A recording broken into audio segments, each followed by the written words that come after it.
Guys, welcome back for another video of Service Reset My Car.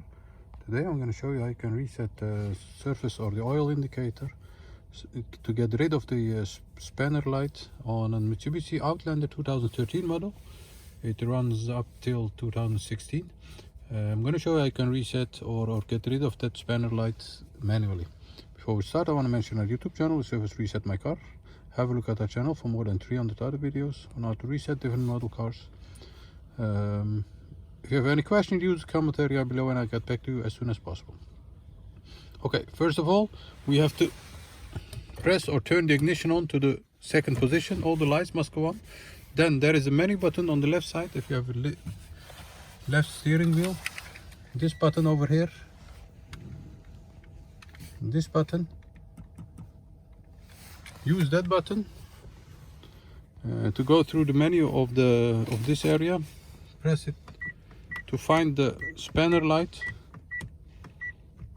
Yes, this one. Once you have found this, press the menu button again for a few seconds. I did it before, so I'm not sure if it's gonna work. For about 3 or 4 seconds, and this starts blinking, and when it starts blinking, let go of the menu button on the left side and press it again, and then you'll see that the indicator for the surface is reset. So press it for a few seconds, 1, 2, 3, and it must start blinking now. Let go and press it again, and once you have done that, the indicator of the spanner light must have been reset. So once again, ignition on, find the spanner light with the left menu button,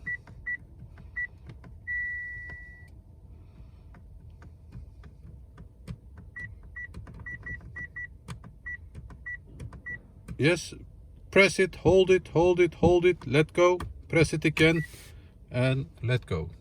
When you turn the ignition off and turn back on the ignition, then you'll see that the indicator for the oil must have been reset. That was it. I want to thank you for your time watching this video, and I hope to see you next time with another video. Stay safe, take care, bye.